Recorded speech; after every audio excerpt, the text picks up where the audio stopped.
sit straight and tall.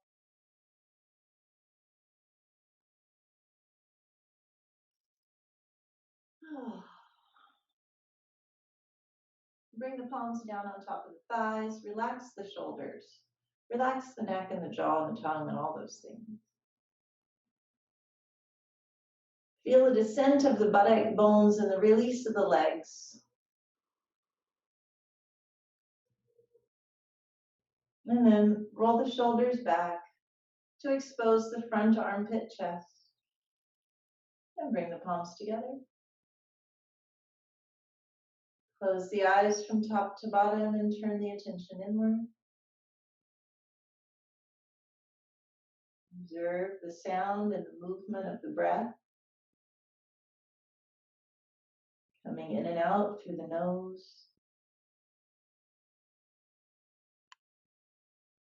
Observe how slowly and steadily the senses themselves are drawn inward.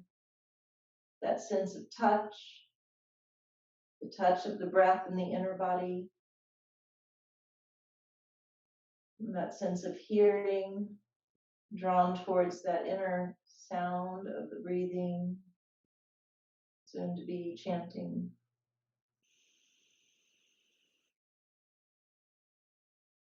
The outer surface of the eyes softening and the inner gaze becoming sharper. And then join me for the sound of Om.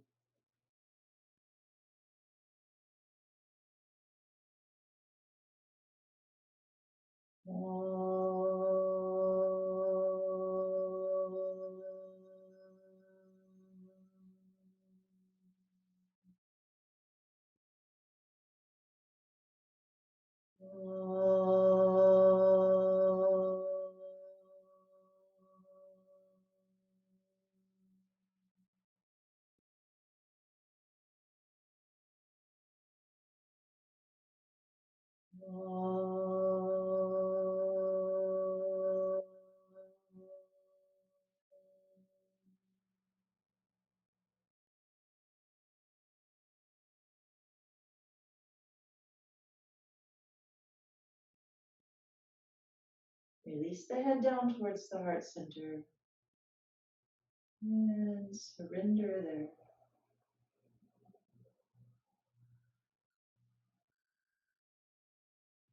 Release the hands with the palms up. Bring the head up with closed eyes. And then softly open the eyes.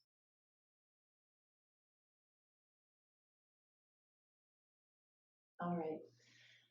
Let's start with child's pose. Adho Mukha Vajrasana.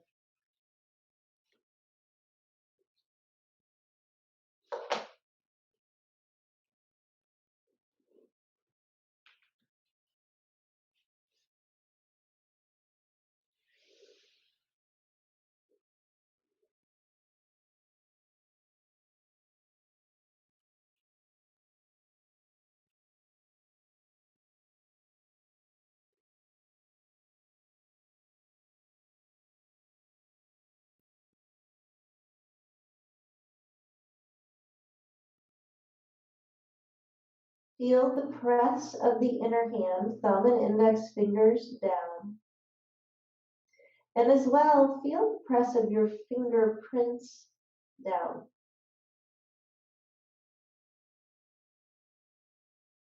Observe how in that area, all those areas press in the palm, the forearms lift,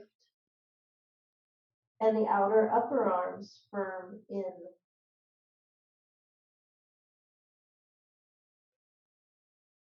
Now maintaining that, lift up, turn your feet, Adho Mukha, Svanasana, never dog.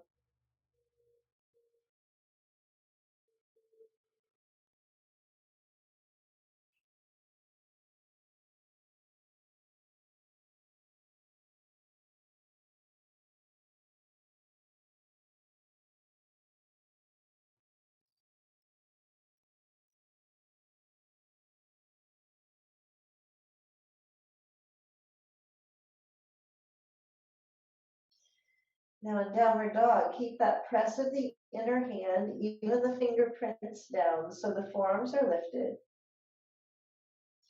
Keeping the forearms lifted, firm the outer upper arms in and elongate through the side body, outer armpits. Use the legs more and more as time goes by. So the thighs press back and the calves descend to the heels.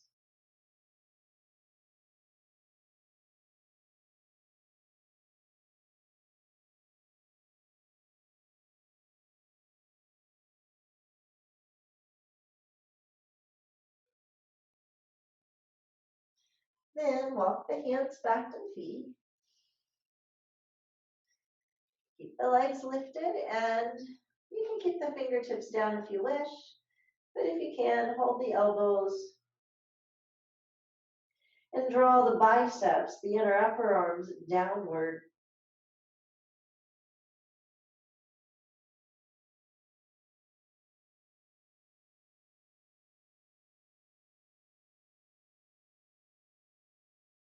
Keep the lift of the kneecap so that when you do, right, this upper region, this lower part of the quadricep and the upper kneecap, that region lifts and presses back so that you attain this opening in the back of the upper knee. Not the lower knee, the upper knee. Surrender through the side body further and more with each exhale. Then walk the hands forward again into downward dog, keeping the legs strong, stable, and as grounded as possible. Right.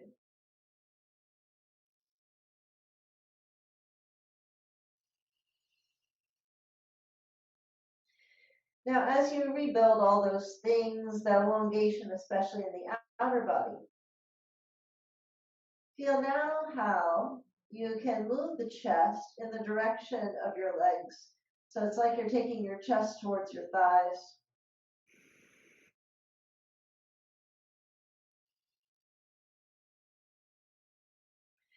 But as you do that, the arms must stay stable. The hands have to keep pressing down so the forearms are lifting up. And that opening comes not in your shoulders so much, but in the upper back.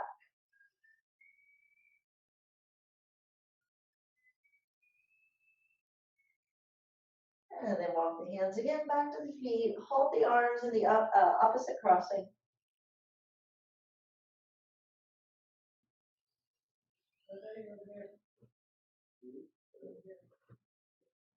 And then with your inhale, come on up with the head.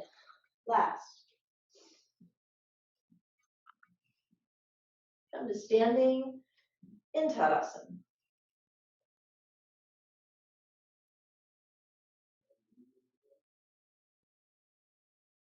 So we're going to take a few standing poses. If you want bricks, you can have them, have what you need. Right, we're going to start with Trikonasana and Parsvakonasana, so kind of a standard way of beginning. Feel that you release the shoulders away from the ears.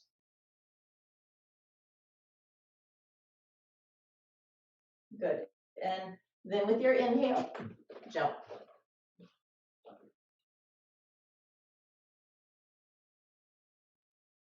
Turn your legs to the right.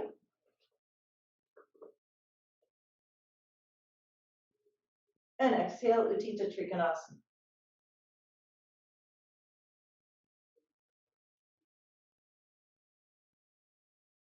Firm the legs further and more. So much so that you begin to feel that, oh, the tailbone is pressing straight through you in the direction of the wall in front of you. So that from there, the sides of the body, your left side, but especially the right side body, elongates, turning the chest to the left. Then inhale, lift with the left arm, come up, and change sides.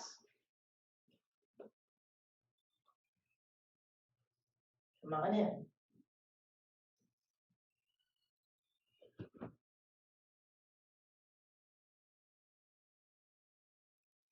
So, yeah, okay, so firm the legs, press the back heel, mound to the front big toe, so much so that you feel even the flesh in your outer thighs becomes firms in towards the bone. Then you'll feel the tailbone moves in and you elongate both sides of the body, turning the chest to the right.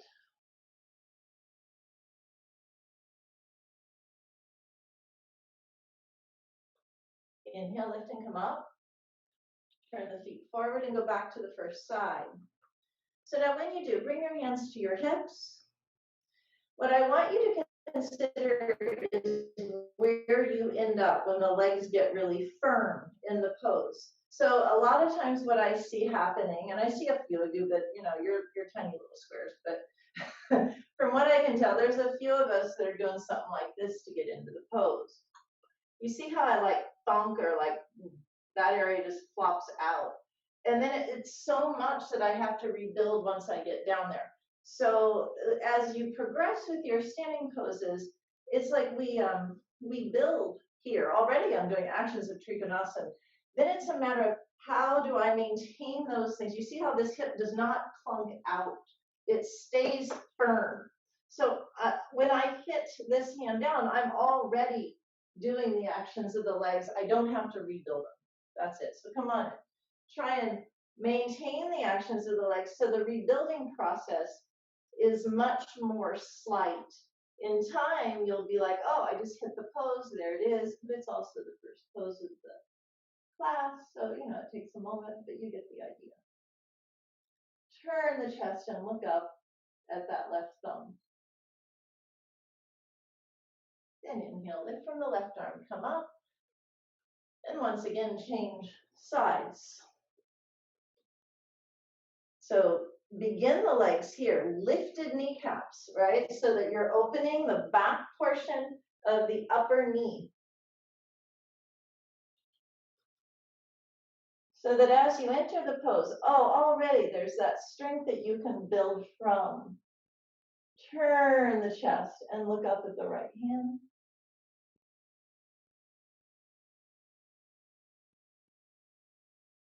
Inhale, lift from the right arm, come to standing, turn the feet forward, and jump to Tadasana.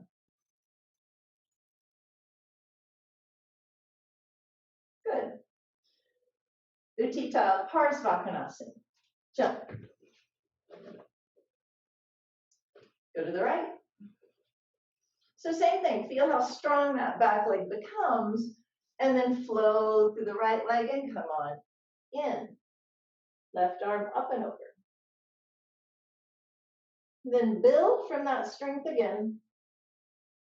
And exhale, turn the chest. Use the front leg and the front arm to build that turn of the chest to the left.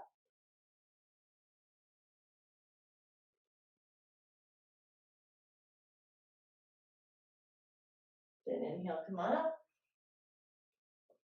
Change sides.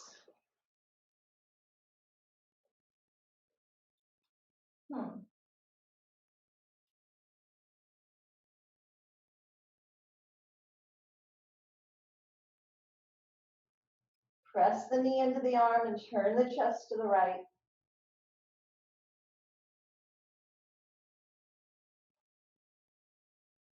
Inhale, lift from the right arm, come up. Turn the feet forward and jump to Tadasana. And bring the palms together for Badanguliasana.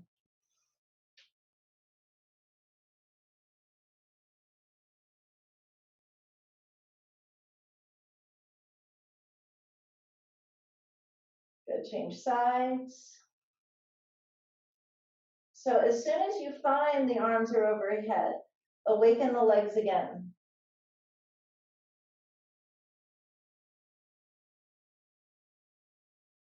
And then release. Gomukhasana arms. So right arm behind first. Take a hold from above. And again, as soon as you're satisfied with your arms, relax the right shoulder, and engage from your legs. Thighs back, heels down. Lengthen and lift across the frontal spine.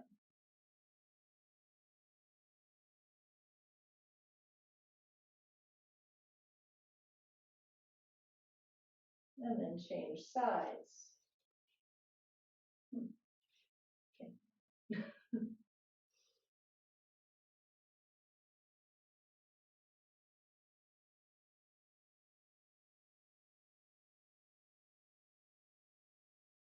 Relax that left shoulder, engage again from the legs.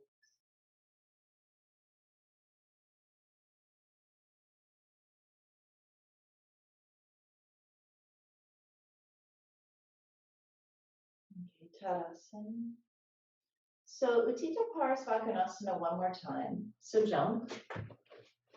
This time, once you turn your legs, right, press the left heel, but now this time you're going to bend and bring your arm in front of the leg. Left hand on the left waist. Feel how the crown of the head goes back as you press the left heel down. So the tailbone's in. Then reach the left arm up, pull up. Right? Feel how that pulling up allows the chest to open more. Turn the arm and extend that arm overhead. Turn the chest to the left. Imagine you're just going to lay your back down on that right front thigh. Then inhale up you come. Ah. Change sides. Okay. So keeping the back leg firm, bend the front leg and come in front. Right hand on the right waist. Then feel how the crown of the head, imagine you're being pulled back by the crown of the head. So imagine that's not this, right? Your neck should stay firm, but it's like the crown of the head is tethered back, but also the back heel is pressing down. Then that top arm comes up and reaches overhead. Turn the chest to the right.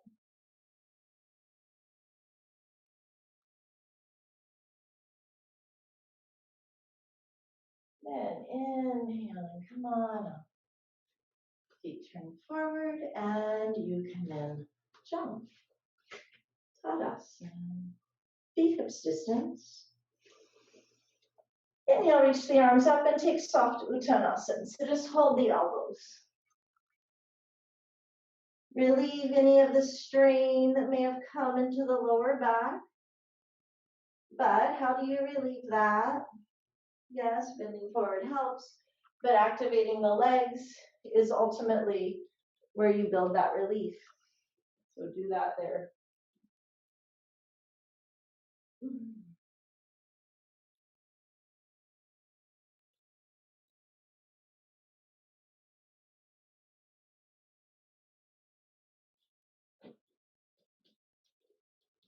And then release and come on up. Okay, we're going to take Virabhadrasana 1. I'm just realizing, even though that's the middle of the room, I'm really close to that, so I'm just coming over here. Virabhadrasana 1. Jump. Turn your arms to the ceiling. Turn your palms first and lift up. Pull way up and keep the thighs back, heel bones down. Feel how that takes the buttock down and the tailbone moves in. Palms just face each other. If you want to bring the palms together, it's fine, but don't do so if it strains the neck. Elbows are straight in any case. Now, turn your left foot in, turn your right leg out, turn to the right. Pressing the back heel down, turn the chest to the right, and pull up with your arms. Make all of this longer.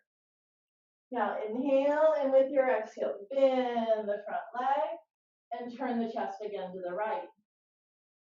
Bend the leg, press into the heel and turn.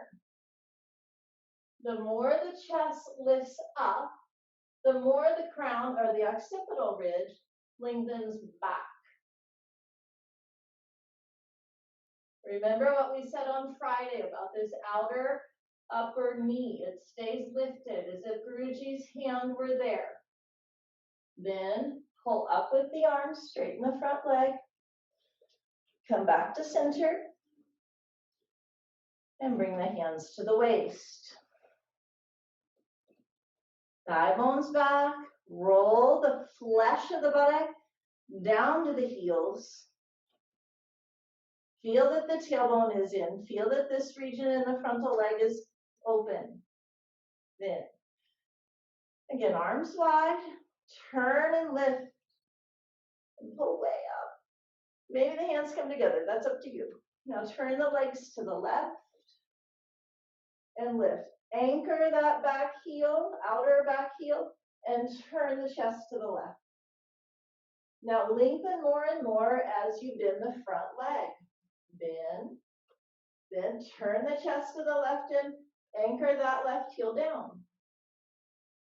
The more the chest lifts, the more that occipital ridge lengthens back. So don't think about it as dropping the head. It's a totally different action. But keep that connectivity all the way from the back heel. Then pull up with the arms. Turn forward, arms wide, and jump. Tadasana.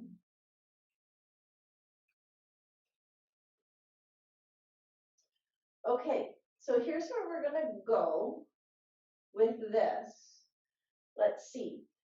We're going to take Veer 1 again, but we're going to touch Veer 3 and come out and we'll go to the other side. So I'm stopping to let you know that if you'd like to get a chair or if you want to get close to a wall, as I get used to my new situation, I am quite close to a wall.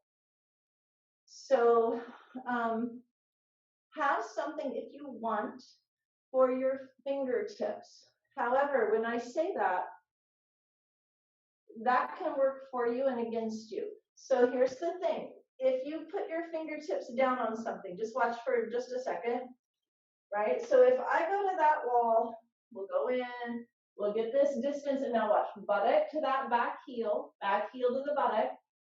I'm too close. But when I come forward, if I take the fingertips to the wall, now I'm too far. I don't want you just pushing the wall away, right? Because see, it makes my chest kind of cape. You have to have a sense that you're pulling your chest forward. Then it's really helpful. Chest forward, buttock to that back heel.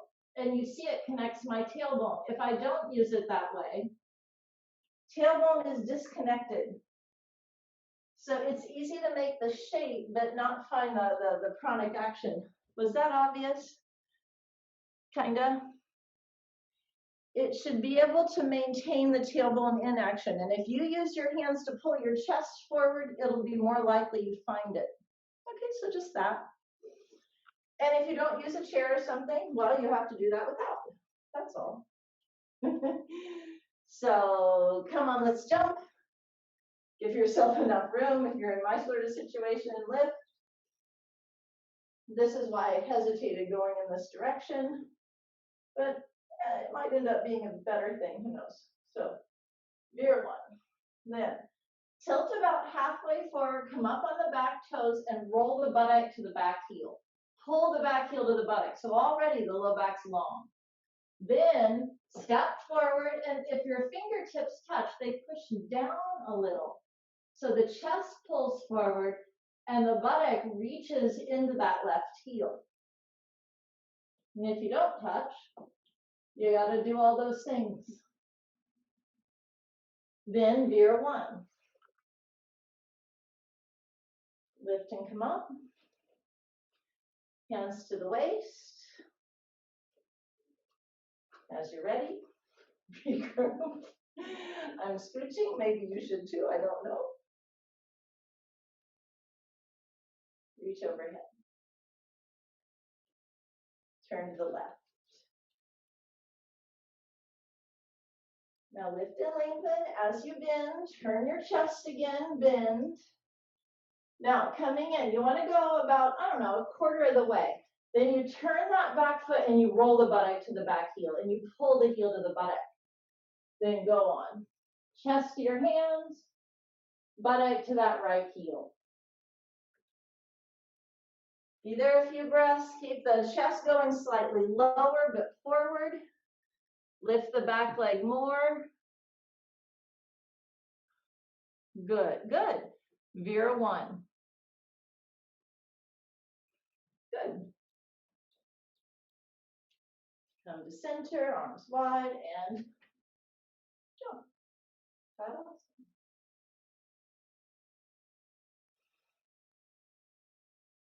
Parivrita Trikonasana. Jump. So bring your hands onto your waist. Turn your feet like you're going to do regular triangle pose to your right. Then turn yourself to face the right leg, pivot the back foot a little, turn the chest. So just like veer one, anchor the outer left heel down and turn your chest to the right. Now hug the outer right hip in towards the midline. So mound of the right big toe is down. Now stay with your legs. Left outer heel pressing down. Bring your left hand beyond your right foot. Good. Press the back heel down so the tailbone's in. Now exhale, roll the left shoulder to the hand and turn your chest to the right. Right arm charges straight up. The pubic plate will move close to your inner right thigh, and that's fine. Good, Derek. Stay with it. Now keep that back heel down, and with your inhale, left arm over left ankle. Come on. Good. Turn your feet forward, hands to the waist. As your legs get more stable and as the tailbone becomes more inward, you'll really find, right? So not this one, but this one. You'll really find that bringing that arm directly over will just let you come up nice and smooth, right? So remember, we're not doing the cartwheel business, right? That is wobbly no matter how you slice it. Okay, hands to the waist, turn your feet to the left. Just like you're going to do veer one, but you got this really short stance. But now press that outer right heel down, pin it down, anchor it, and turn your chest to the left. Burn the outer left hip in, and come on in. Keep that outer right heel down, right hand to the outer left foot. Now, push that heel down and hug the outer left hip in as you turn the chest to the left, and the left arm pulls up. So once you get there, you have to reaffirm that back outer heel. Breathe. Good. Now when you come up, right hand over your right ankle, take the shortest route. Excellent. Good. Jump Tadasana.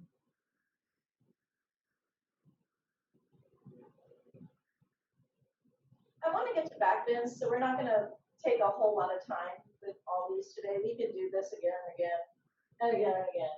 We're just not going to today. So we're going to take Parivrita Padmasana. But let's do that in a very effective way, since we're not going to do over and over, okay? So I'm going to ask that you come down to your knees. Let's see, we're going to go to the right first. I'm not going to mirror. I'm just going to take my right leg up. But we're going to start with very square legs. Knees square, hips square, bottom knee square. But it's the same sort of thing. This region where my tailbone is, I don't know how much you can see that. This is out. I'm doing nothing with the bottom leg. You got to push the bottom leg down so you feel very strong from the base that you're in. Now, when you cross this top arm over, I don't want you for today, because we're just going straight to it. I want you to aim for your middle thigh. So when you exhale, you aim for that middle thigh. Try and get right at the middle thigh. Turn and turn, and we'll take the hand down, okay? That's how we're going to do today. We're not going to straighten the back leg. but we are gonna work on stretching the arms, okay? So come on in, right leg forward, left shin down. You don't have to look at me, just look forward so you stay balanced. But press your left shin bone, ankle, foot, knee down hard so the buttock descends and you'll feel that tailbone is in. Now, maintain that left arm up. Exhale, hook the left elbow to your outer right thigh, middle of the thigh. When you do that, use your right hand to turn, to knee the thigh inward. Turn the flesh of that thigh in as your elbow hooks. Even use your right hand, drag the abdomen to the right. And then with each exhale, get in there a little deeper. Exhale, hook. Maybe you can take that hand to the floor. If not, you just keep the elbow bent to turn. Turn the chest to the right. Then, right arm up, left shin down. Relax the abdomen and turn. Yes, the breath gets shallow. Your right arm should go straight up, not behind you.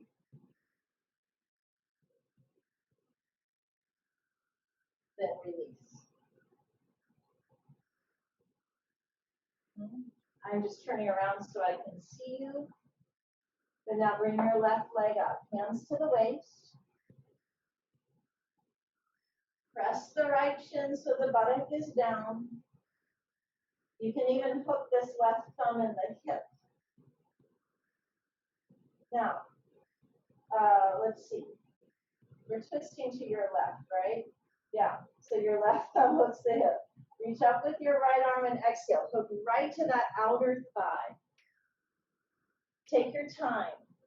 You're going to try and take the elbow lower, but turn your left thigh flesh inward and reach with that right elbow. And do that over and over, trying to eke your way lower. You can use your left hand, turn your abdomen to the left, it will help. Then when you're as deep in there as you can get, maybe that right hand will go to the ground. Mine doesn't want to go today. If it doesn't, you just keep the elbow bent like that. But you turn your chest to the left, left arm up, right shin down, turn. Right shin down, left arm up, exhale, revolve the chest to the left. Good, release. Adho Mukha Svanasana, downward dog.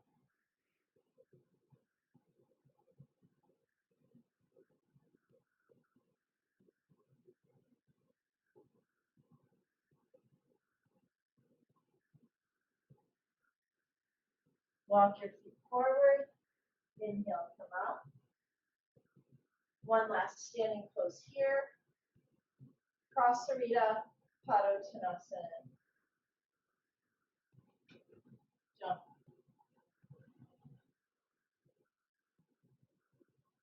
So, heels down. Roll the shoulders back, lift the chest. And as you're ready, come forward, hands between the feet. Come forward into the mounds of the foot and slowly bring the crown of the head down.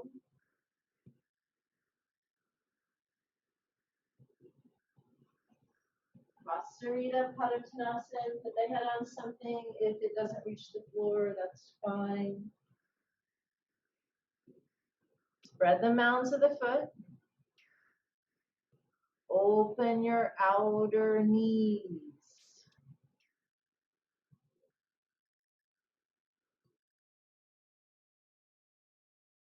Flow the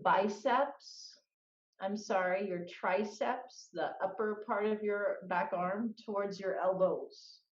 So you get that widening in the upper shoulder blades.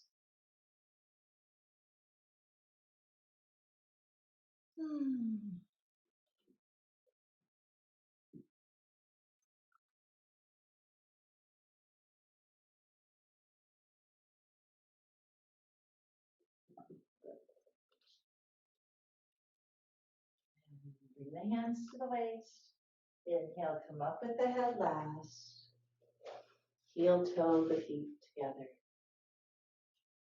Tadasana. Come down to kneeling. You can have blankets if you need them. Sit in Vajrasana for a moment.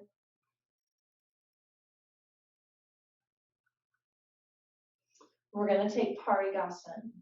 Okay. So press the shin bones down, come up. Take the right leg out to the right, arms wide. So just like right before you did that twisting Parsvakonasana, press the left shin bone deeply down so you feel the tailbone come in. Turn the palms, shoulder blades on the back. Now exhale, back of the right hand touches the right leg, left arm comes over. Lengthen that left arm. Good. Now exhale and begin to slide the right hand down. Reach out with that right hand. Lengthen the right side waist, even though the left shin bone stays down. Attempt to look forward. And you're going to take the left hand all the way down to the right hand and touch. Then inhale, lift with the top arm and come up. And then release. I'm losing track of my sides. Other side. So the foot turns a little, right? Standing shin bone deeply down, right shin bone down deeply. Turn the palms, turn the shoulder blades. Now up and over. So keep that right shin bone pressing and travel with the left hand down the left leg. Left side body long. Keep that left shin bone down, or right shin bone down, and touch. Try and look forward if you can. Then right arm comes all the way up. All right, sit back.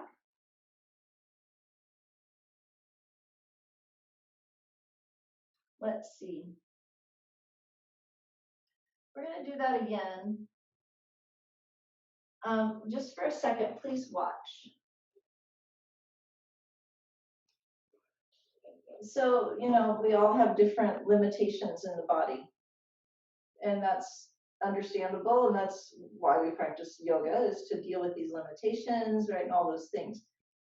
Now, there's something that happens right about in here. Everyone does fine to this point, and then things really change. They're different for a lot of people. So what I want you to work on, do you see how this arm, Guruji says very clearly in Light on Yoga, this arm stays by this ear, and you end up with the other arm by this ear, right? So I want you to maintain that. So this arm stays by this ear as you go, and then it gets a little creepy right in here. It's like, how am I going to do that? I'm not going to do it by staying as upright on that leg as I was here. I just can't. But the leg's pressing, but there's a dual, the spine is also reaching. And so with the spine reaching, it allows me to come down here. Now, if you think, I got about to here and now I can't go anymore, so I'll just do this. That's where I want you to stop, okay? That's where I want you to stop and just go, well, I'm here and that's it. I'm not going any further. For today, there are other days that I'll say, go ahead and do that. That's typically, just to be candid, that's typically when we're going to do forward bending. We're not doing forward bending. We're doing back bending. So that means I'm interested in this turn of the spine. I'm interested in the movement here in your body. So if you get to here and you go, well, I'm going to have to go in front of my face, I'd rather you not. Get long instead with both arms. The longer you get, the easier it becomes. And then it'll just come, okay? Last one. I'm not doing that side. I just did it like 5 times. So get ready to your right side. So turn the palms to the ceiling. Feel how that turns your shoulder blades. Don't just turn your wrist, right clipper. Turn your shoulder, lift your chest.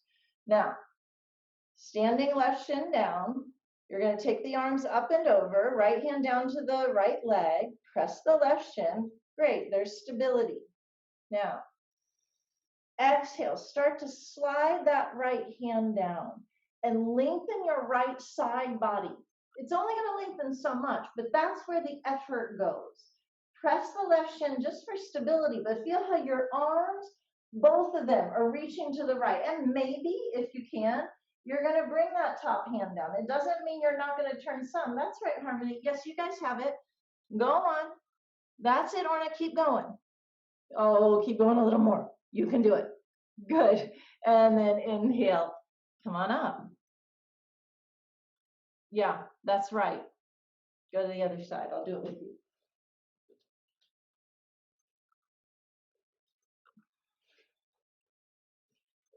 I kind of like in these classes just going through and doing a sequence and like kind of going after it and doing several things. Come on in. So this arm has to turn quite dramatically. It can't stay out here. Turn it. And then you're going to start to reach with this arm. And everything in the pelvis changes. Don't think it does not. It must.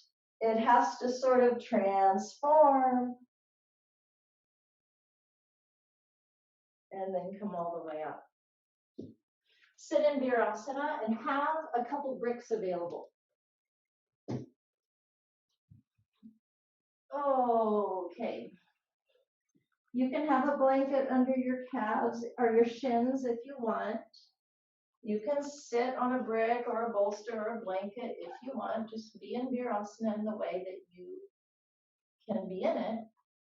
I'm just asking you to also have 2 bricks because we're going to use them in a minute.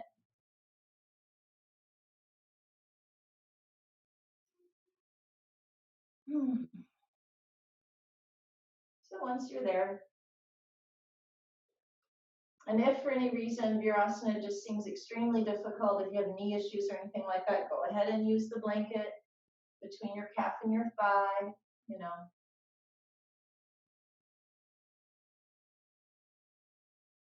Surrender the legs and the knees once you get there. Then palms together and Padmasana. So interlock your fingers, lengthen up. Sorry, I forgot to turn my phone on. And then come down and switch the crossing of your hands and go up. Pull out of your waist.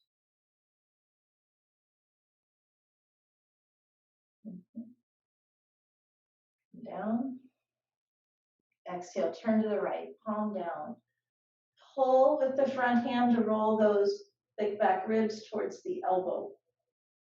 Feel that motion there. And then change sides and same thing.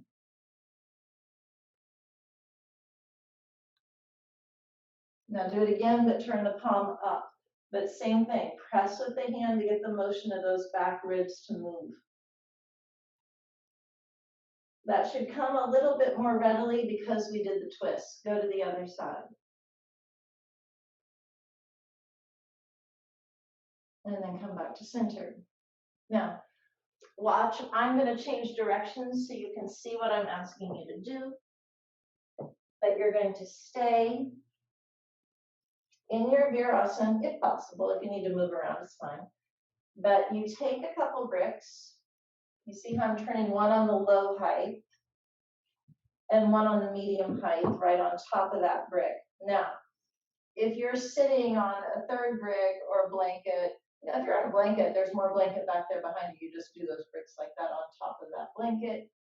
You know, you just have to accommodate for the height that you're on. So you see where my hands are? They're kind of on my feet. I can lift my hips a little to give myself some leeway in. And I want those blocks to hit at the bottom portion of my shoulder blades. You see how my hips want to go up? In time, they go down. Hold the elbows and pull. The neck should not take the brunt of the work. You neck people, right? Those of you that have the neck issues, make sure your shoulder blades are down and then make sure this upper part of your arm goes towards the ceiling. If it's hard to not let the string go into the neck, then you put something back there for your head so that your neck doesn't take the brunt, okay? Paryanapasana.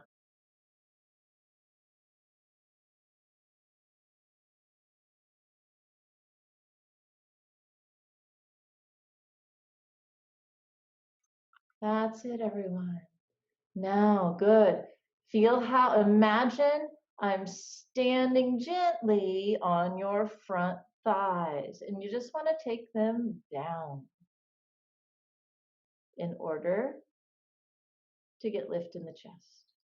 Breathe. Feel how the thick back ribs there coil inward and upward to open the front chest. Switch the crossing of your arms. Last little bit. That's it, Orna. Good. Make sure when you hold your arms that you hold beyond your elbows. Your fingers should help steer the outer upper arms towards the ceiling a little more.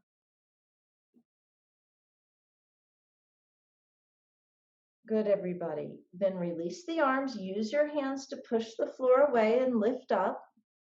That's it. Widen your knees. Keep your feet where they are if you can. If it bothers your knees, you put your big toes together, but come forward into Yogi Mudrasana. Full Adho Mukha Vajrasana, child's pose.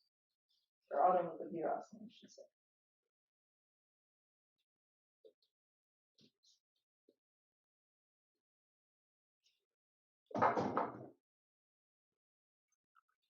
Good. Downward dog.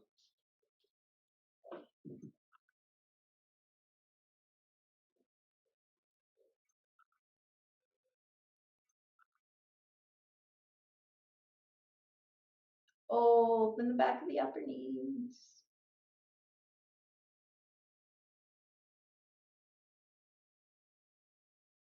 Then walk your feet forward to your hands and come on over. I'm pretty sure most of you have chairs, so I'm going to say go ahead and get a chair and bring it to your spot. If you don't have a chair, do cross bolsters, okay? I think most of you do. So go ahead and get a chair, and I'm going to too.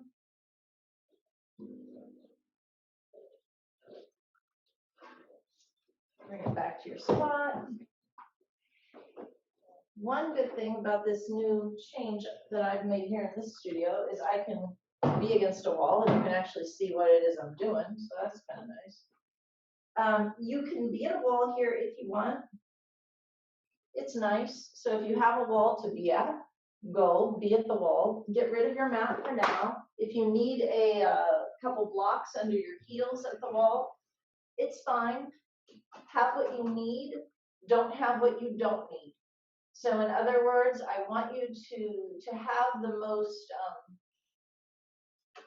most space in your back bend that you can. That's all. So if you need blocks under your heels, just take it. And in case, step through. I'm not putting blankets or mats on your chair today. You'll see why. There's a reason. So once you find your way to the wall, lift the chest, arc, and lie back. So the shoulder blades hit on a very similar place there on the front seat of your chair, as they did on those bricks, I hope. Take your hands through the front legs, hold the back legs, and turn the upper arm bones out.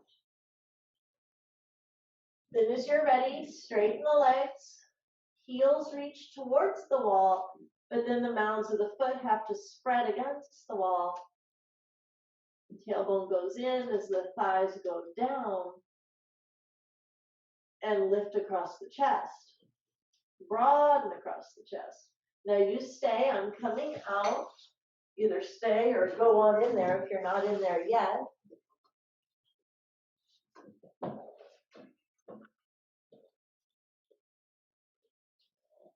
That's it.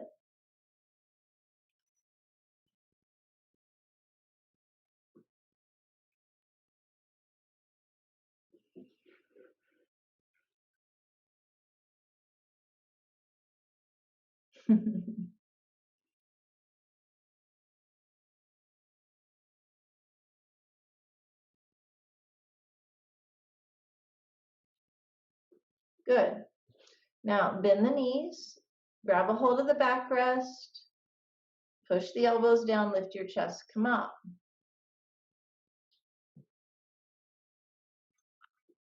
Great.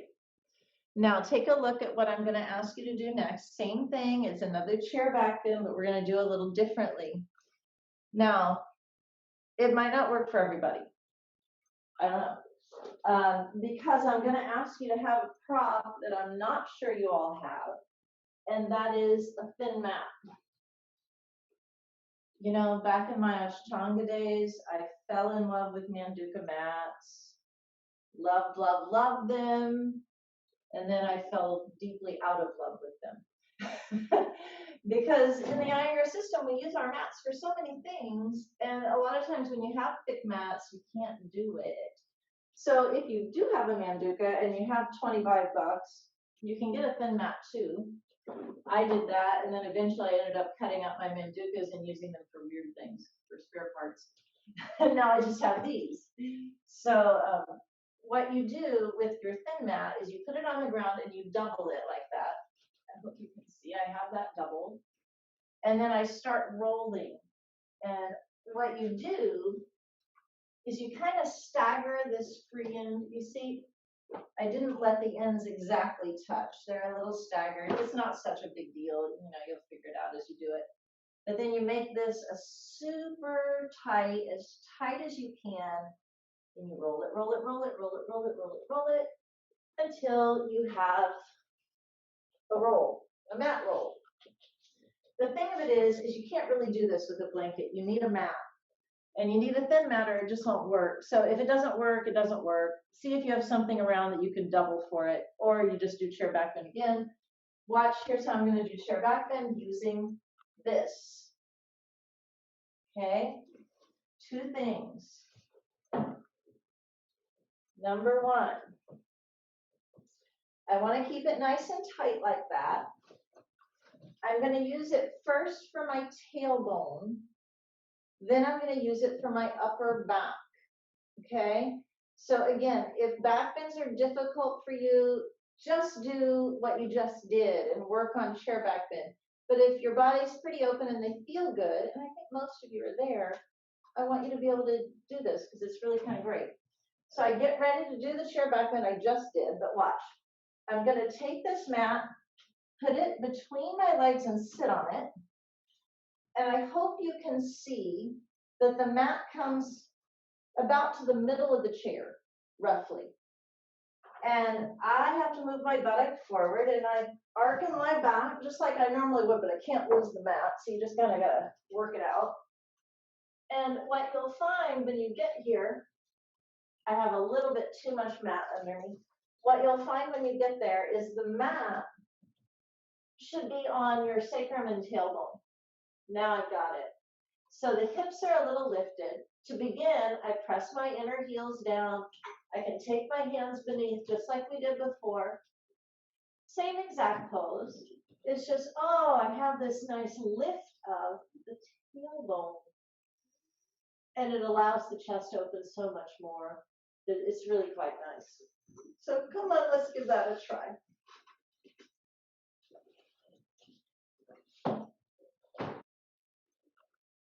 So I don't know about you, but supported back bends feel really good to me right now.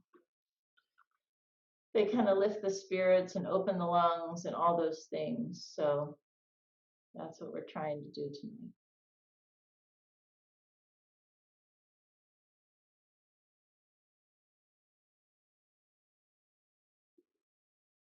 So once you lie back and you just generally have that mat situated, good. Inner heels down.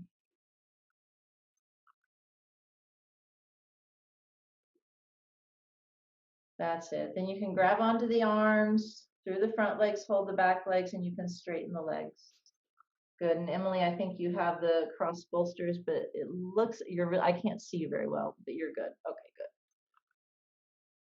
good. Extend through the inner legs and spread the mounds of the foot. That's it. Charge the legs so the heels broaden against the ground and the thighs have a sense of descending, so the tailbone presses towards the ceiling, and allow the frontal spine to unfold from there all the way into the front chest. Good, that's it. That's it, Orna, good. Breathe. Feel the breath in the side body. That's it, Derek, you got it.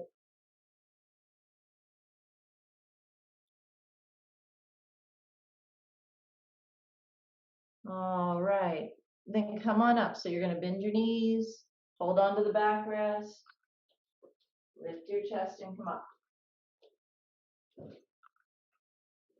Then, once you're up, carefully take that mat roll out from underneath of you. And just kind of look over here and see me again. We're going to do a different thing with the mat roll. This is the last thing that we're doing here on the chair. But you're going to take the same mat roll.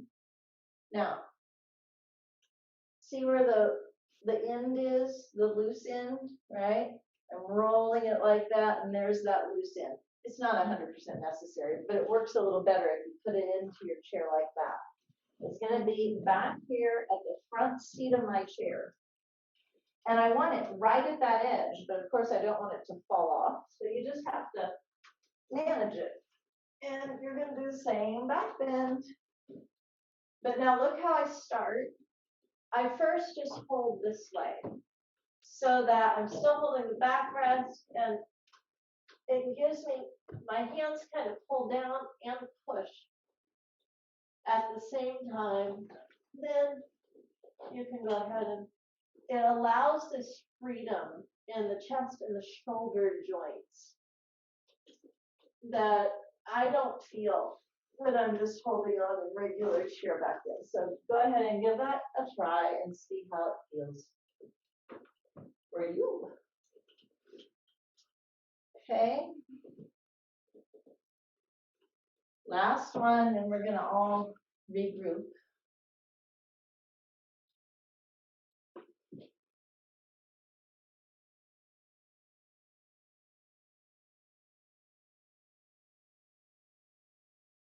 That's it.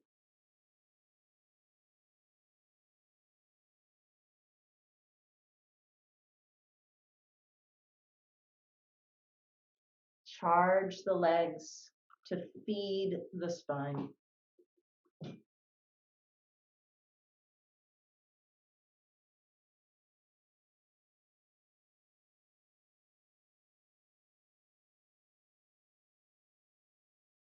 All right, everybody. So as you're ready, release and come on up. If you're in the chair, stay in the chair. If you're not on a chair, get a bolster for Bharadvajasana. Those of you in the chair, though, you're doing chair Bharadvajasana. So you're just going to stay seated with your feet through the backrest. Put your inner heels at the back legs, okay? And twist to the right. And feel how those thick back left ribs roll towards your left elbow as you turn right. And then change sides. And get those right ribs rolling to the right elbow.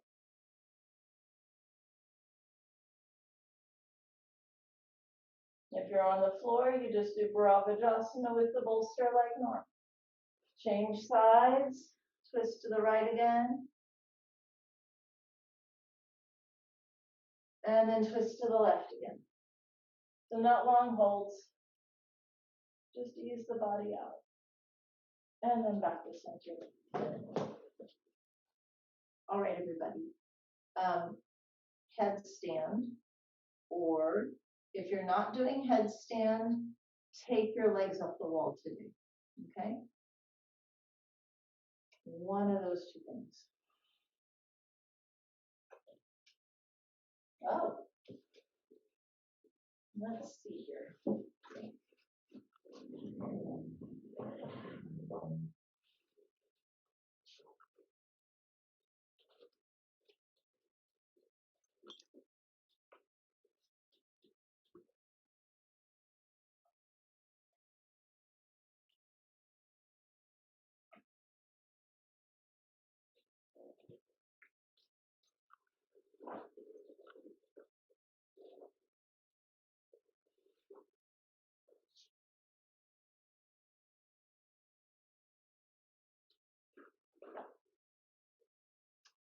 Once you're ready, come on up. I'm going to be watching the time. We're just doing 3 minutes. So get on in there.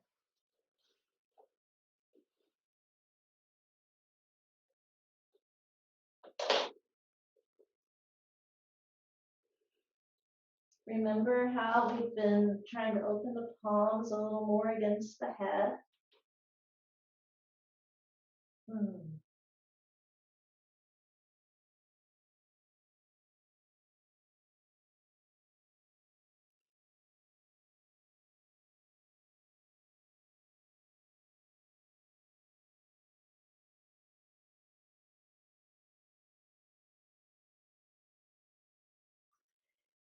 So when you get into your headstand and you separate your legs a little, push through the heels and start to remember how your legs felt in that chair back then. Particularly when you bring the mouths of the big toes together, feel how the tailbone's pressing towards the wall you can see. And the front thighs lift and lengthen up. So the frontal groin should feel quite open.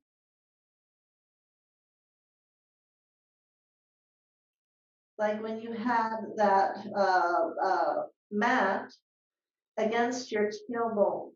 Try and bring in that sort of quality here. And then once you do, think, oh, and how did the mat feel in my upper back? Well, that's a quality you want here also.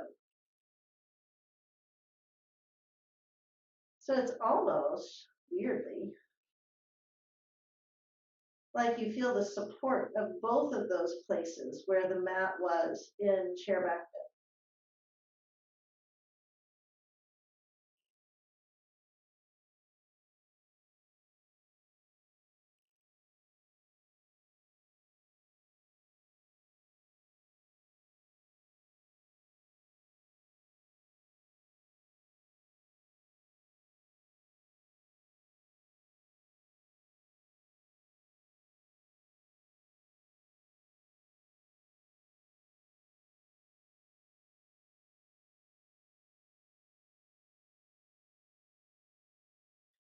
Keep the outer upper arms rolling forward and the biceps, your inner upper arms, lifting up. Last minute.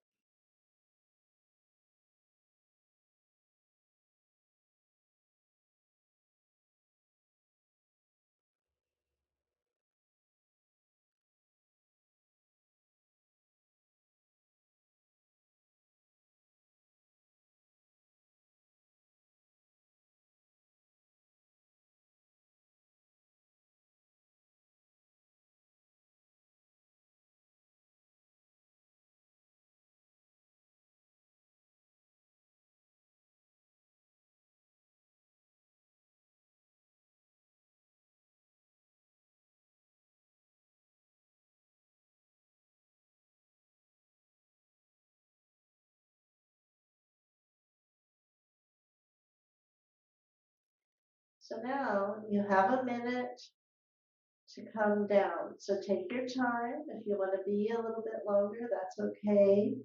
Be a few more breaths if necessary. But then take your time and come down and rest in child's pose as you do. Touch down lightly.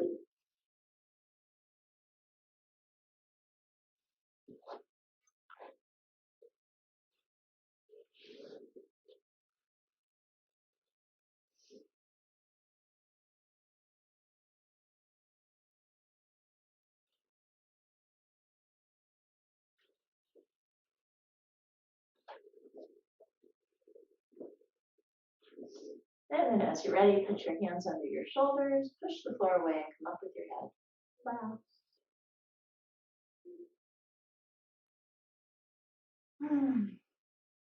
Shoulder stand, everybody. Have a chair for your feet if you need it. If you are not going upside down into shoulder stand today, take Supta Padmasana. take Supta Baddha Konasana if you're not doing shoulder stands. So you bind the legs and do all those nice things. If you want to do chair shoulder stand, that's fine. But if you can, do regular. Okay. I'll get ready and do it with you.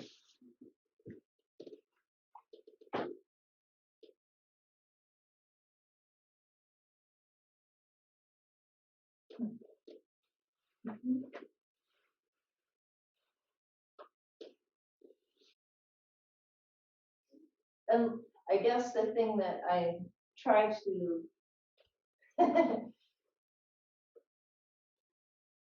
I try to avoid just saying to people that you can always replace regular shoulder stand with chair shoulder stand. Because if you tell people that, they always will, and then they won't have the strength for regular shoulder stand. You know, if you need to each time, then make a decision.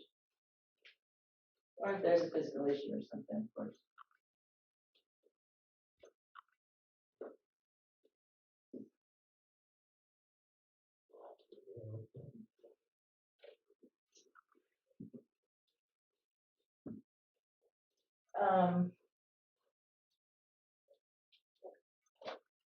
Yeah. Make sure you get that nice outward turn of your arms. So if you're taking regular shoulder stand, you know, and you're using, even if you're using a strap, it's sometimes worth it in halasana before you go up, even though you don't have to take halasana before you go up, but it's worth it sometimes to bring your hands behind your back, interlock the fingers, and turn the arms out again, because sometimes you can get more there. So that the triceps, right, this underbelly of the upper arm, flows away from you, keeping the shoulder blades down the back.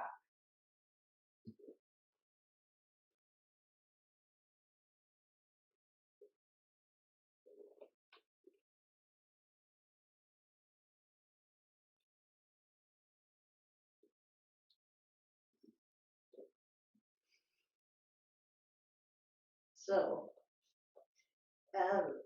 that's one of the reasons why we've been using the chair a good deal lately, is to help with that turn of the upper arm.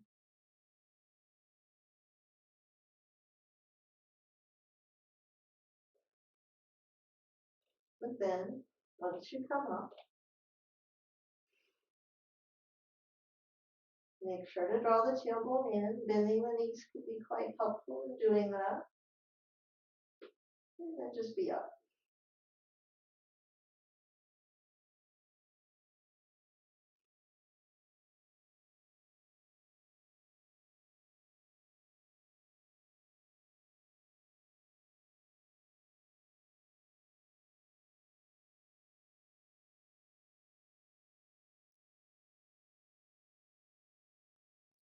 It's helpful from time to time to push up with the heels with your feet apart, and then bring the feet together. And again, you know, it's similar. The legs are similar to that chair back bend.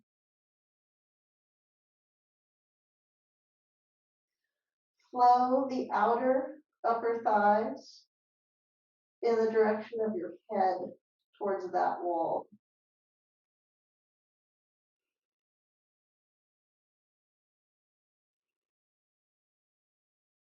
And keep looking to crawl the hands higher and higher up the back.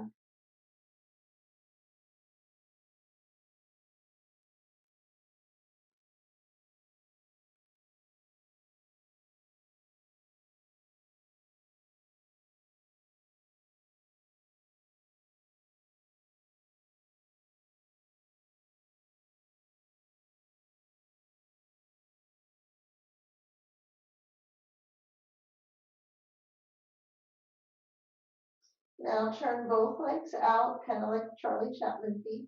Right? And then take the legs wide, Upavishta Konasana, the legs pitch forward a little. Roll the buttock towards the heel, respectively, right? Right buttock to right heel, left buttock to left heel.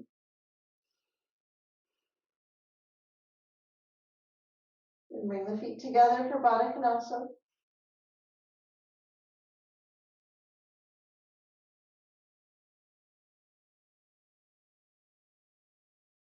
then shoulders down.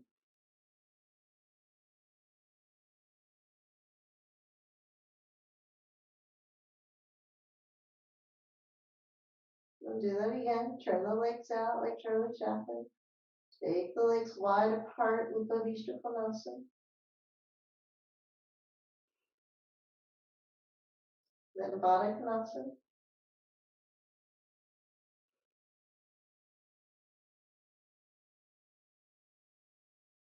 Then Savanasana. Call your hands higher up the back. Feel how the chest lifts towards the chin and slowly the gaze rolls towards the chest.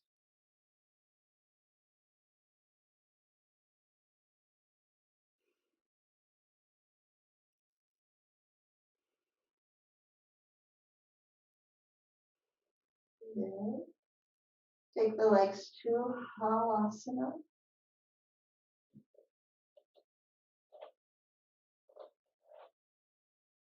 Interlock your fingers and straighten the arms, pinky fingers towards the ground, buttock towards the heels, thighs towards the ceiling. Turn onto the top of the feet so your toenails are on the ground. Same thing, buttock to the heels, thighs to the ceiling. Then change the interlock of your fingers. Pinky finger edges to the ground. Buttock to the heels, front thighs to the back thighs to the ceiling. Then place the hands on the back again like shoulder stand. Be on the top of your feet and take the legs wide for Supta Konasana. So, buttock to the heels, but thighs to the ceiling.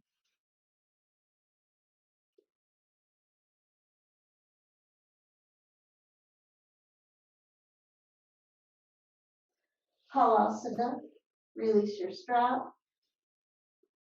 Arms straight, reach them overhead, palms to the ceiling. Then bend the knees towards your ears, and you can clasp your arms behind your legs. Karna Pidasana.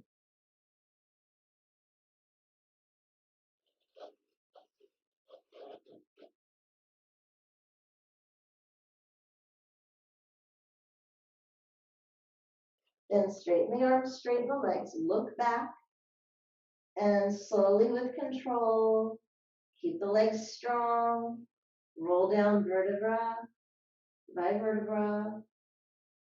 When the hips come down, you bend your knees and slowly slide yourself off those blankets. Rest for a moment.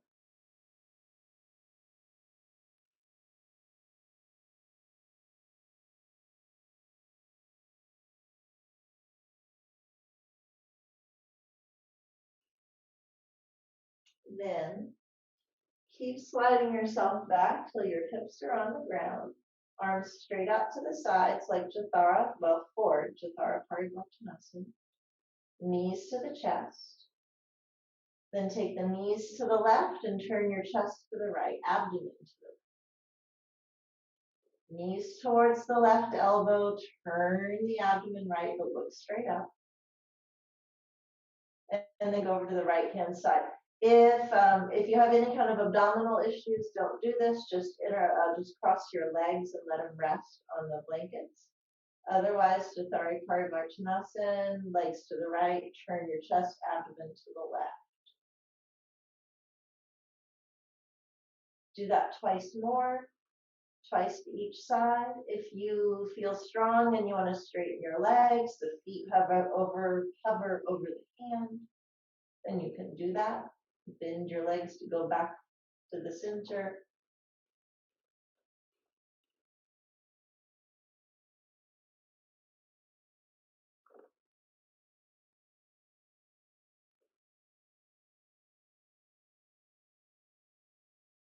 And then once you've done that equal times on both sides, come back to the center. You might scooch back just a little more, but then let the legs lengthen out over those blankets and bolster. Bring your arms more to your sides. Allow the eyes to softly close. And settle in for your shavasana. Make sure your elbows are, a little under your shoulder height. Don't keep the arms overhead.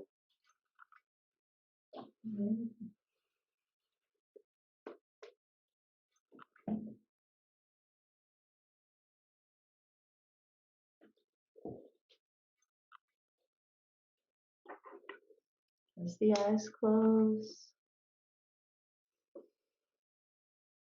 feel how the exhales can become a little longer, a little more complete.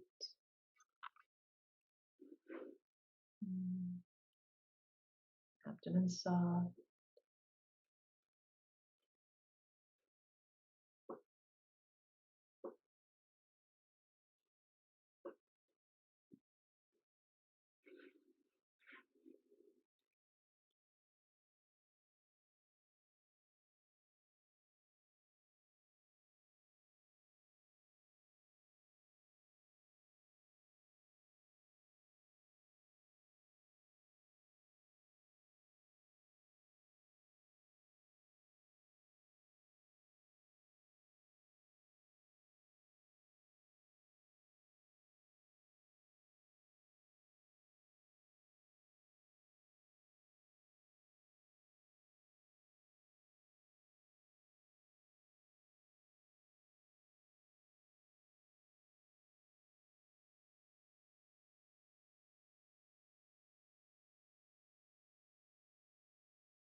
And then gently begin to deepen the breath.